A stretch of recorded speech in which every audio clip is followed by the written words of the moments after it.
Hi കൂട്ടുകാരെ, നമസ്കാരം ഉണ്ട് കേട്ടോ. ഞാനൊരു പുതിയൊരു വീഡിയോയുമായിട്ടാണ് വന്നിരിക്കുന്നത്. എൻ്റെ എല്ലാ കൂട്ടുകാർക്കും സുഖം തന്നെയല്ലേ? ഞാനിപ്പോൾ വന്ന വീഡിയോ എന്ന് വെച്ചാൽ ഞങ്ങൾ ട്രിപ്പ് പോയിരുന്നു ഒരു ബീച്ചിലേക്ക്. ഏത് ബീച്ചാണ് ഞാൻ അവിടെ ചെന്നിട്ട് പറയുന്നതായിരിക്കും. അപ്പോൾ എൻ്റെ വീഡിയോ കണ്ട് ഇഷ്ടപ്പെട്ട ലൈക്കും കമൻറ്റും ഷെയറും സബ്സ്ക്രൈബും ഒക്കെ തരാൻ മറക്കരുത്. അപ്പോൾ കൂട്ടുകാരെ, ഞങ്ങൾ യാത്ര ചെയ്ത് ഇവിടെ ഒരു ബീച്ചിൽ എത്തിയിരിക്കുകയാണ്.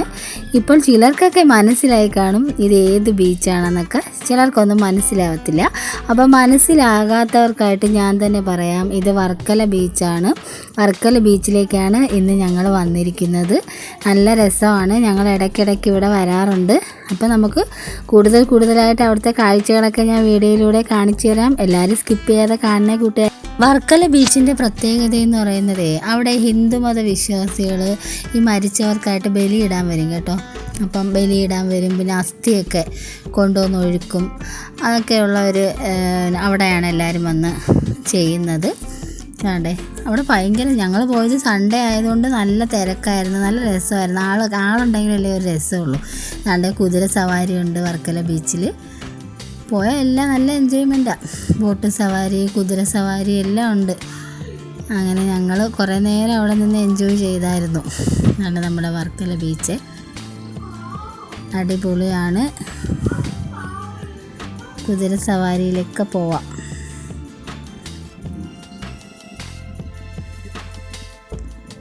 ഞങ്ങൾ കുറച്ച് നേരം നിന്ന് അവിടുത്തെ കാഴ്ചകളൊക്കെ കുറേ നേരം കണ്ടു. ഞാൻ കമ്മലൊക്കെ വാങ്ങി ഇവിടുന്ന് കേട്ടോ.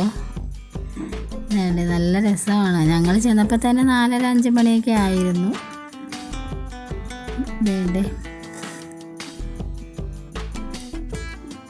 സൂപ്പർ വൈബാണ് കേട്ടോ, അടിപൊളി. പിന്നെ ഒരു കാര്യമുണ്ട്, നമ്മൾ ഭയക്കേണ്ട കാര്യമില്ലേ. വർക്കല ബീച്ചിൽ പോയി കഴിഞ്ഞാൽ നമ്മൾ ഭയക്കണ്ട. നമുക്ക് അങ്ങ് ഇറങ്ങി നിൽക്കാം, കുറേ അങ്ങ് മുന്നോട്ട് ചെന്ന് നിൽക്കാം കേട്ടോ. അപ്പോൾ നമുക്ക് പേടി വരത്തില്ല. എനിക്ക് കൊല്ലം ബീച്ചിലൊക്കെ പോയാൽ ഭയങ്കര പേടിയാണ്. കാല് നനയ്ക്കാനൊക്കെ ഭയങ്കര പേടിയാണ്. ഞങ്ങളെപ്പം വർക്കല ബീച്ചിൽ പോയാലും മോന് ഇറങ്ങി കുളിക്കും കേട്ടോ. അവിടെ കുളിക്കാനൊക്കെ പറ്റും. കൊച്ചു കുട്ടികൾ വരെ അവിടെ വെള്ളത്തിൽ കിടക്കാൻ കുളിയാണ്, പേടിക്കാനൊന്നുമില്ല കേട്ടോ.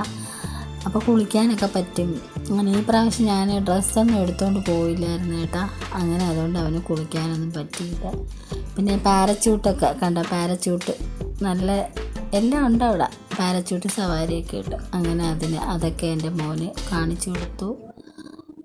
നല്ല രസമായിരുന്നു. അവൻ കുറച്ച് നേരം വെള്ളത്തിൽ നിന്ന് കളിച്ച്, ഞാനും കളിച്ചു കേട്ടോ. ഞങ്ങൾ ഐസ്ക്രീമൊക്കെ കുടിച്ച് അടിപൊളിയായിരുന്നു. ചൂടായതുകൊണ്ട് ഐസ്ക്രീമൊക്കെ എത്ര വേണമെങ്കിലും കുടിക്കാമല്ലോ. തണുപ്പ് സമയമാകുമ്പോൾ എനിക്ക് പെട്ടെന്ന് തൊണ്ടവേദന വരും കേട്ടോ.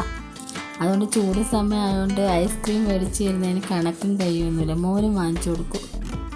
അതുകൊണ്ട് ഞങ്ങൾ 2-3 ഐസ്ക്രീമൊക്കെ കുടിച്ച് അടിപൊളിയായിരുന്നു.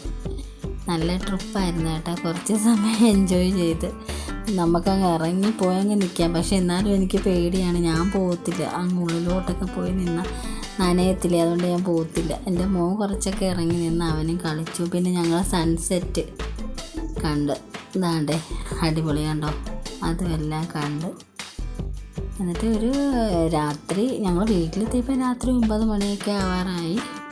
അവിടുന്ന് ഞങ്ങളൊരു 6-6:30-7 മണിയായപ്പോൾ തിരിച്ചു. നല്ല രസമായിരുന്നു.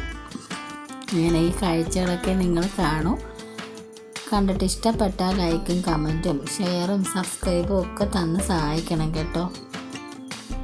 എനിക്ക് ഒറ്റയ്ക്കാണ് ഞാൻ വീഡിയോ ഒക്കെ എടുക്കുന്നത്. എന്നെ ഹെൽപ്പ് ചെയ്യാനൊന്നും ആരുമില്ല. എൻ്റെ ഹസ്ബൻഡും മോനും ഒന്നും അങ്ങനെ വീഡിയോ എടുക്കുന്നതിനൊന്നും അങ്ങനെ താല്പര്യമില്ലാത്തതുകൊണ്ട് ഞാൻ തനിയാണ് എങ്ങനെയെങ്കിലുമൊക്കെ വീഡിയോ ഒക്കെ ഒന്ന് എടുത്ത് അഡ്ജസ്റ്റ് ചെയ്യുന്നത്. അതുകൊണ്ട് കുറ്റവും കുറവൊക്കെ കാണും, ഒന്ന് ക്ഷമിക്കൂ. അപ്പോൾ എല്ലാവരും എൻ്റെ വീഡിയോ കണ്ട് ഇഷ്ടപ്പെട്ടാൽ ലൈക്ക് തരണേ.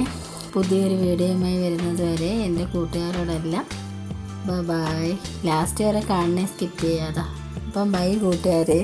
അടുത്തൊരു വീഡിയോയുമായി വരുന്നവരെ ബൈ.